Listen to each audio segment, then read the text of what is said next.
today is May 4 and it's currently 12:03 a.m. And ayan, nakikita nyo naman na nakasinglet ako for today's vlog because it's gonna be another running content. And I signed up for Bionic Run 2025. Ang category ko is half marathon or 21-kilometer run. This is my first official half marathon na sinalihan. And alam niyo ba na wala akong sinabihan kung anong category yung tatakbuhin ko ngayon dahil kinakabahan ako kasi baka ma-DNF ako. But I know to myself that I trained so hard for this event. Nag-prepare talaga ako. So, sana maging worth it yung preparations ko. And, ayun, bakit naman Bionic Run ang napili ko for my first half marathon? Because sa sobrang mahal na mga registrations sa running event, I want to run with a purpose. And Bionic Run supports Filipino amputees to have prosthetics. Ayan, so ang ganda talaga ng goal ng run na ito. And I want to be part of this event talaga. Ayan, so for race kits, ang laman lang niya is itong singlet. Yan, yung singlet and yung loot bag. Yung race bib number ay kukunin ko pa sa mismong event.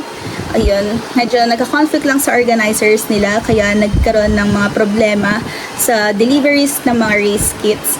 And yun, kailangan kong pumunta ng event ng mas maaga. The event or the assembly time will start at 2:30 a.m. for 21 kilometers and mag-start yung mismong race pa ng 3 a.m. So, ang anong oras pa lang 12 and ayun, magko-commute pa ako going to Alabang Town Center kasi doon yung mismong event. So, good luck to me. Kaya ko to, naniniwala ako.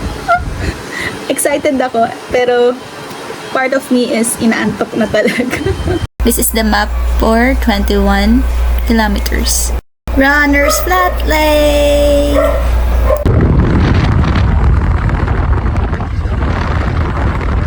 Guys, good morning. And nandito na pa ako ngayon sa ATC and it's currently 1:14 a.m. Ang tahimik and I'm so nervous. Good luck to me. Parang ang batang nawawala. Nakabahan ako kasi baka maligaw ako dun sa mismong route. Good luck. Yan, ito yung starting line. Nakikita niyo ba yan? Ito na yung mismong event.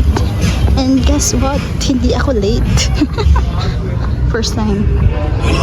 I got my race bib number 20601.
Thank you.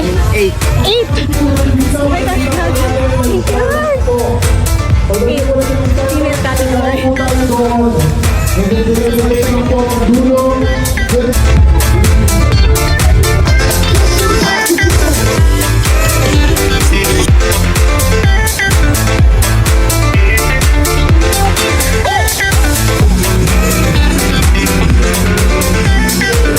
Tapos na ang Bionic Run 2025 and dito nga natin tinatapos tong vlog na to. Alam niyo ba na dahil solo nga lang ako dito, nakisuyo lang ako magpa-picture, may nakakilala sa akin. Pinafollow niya daw ako sa TikTok and she knows na taga-Dasma ako. So ayun, nakakatuwa lang. And after this Bionic Run, wala muna ako sa salihang event. And pahinga muna. Sana makapag full marathon na ako within this year. Pinag-iisipan ko pang mabuti kasi running marathon is running marathon requires training talaga. Ayun. So, bye-bye na guys. Don't forget to like, share, and subscribe. I hope you enjoy my video. Wala lang. Sinare ko lang sa inyo yung experience ko. And yun nga. Wala masyadong video kasi ang hirap kong mag-video. Gusto ko talagang mag-focus sa pagtakbo lang. So, bye-bye.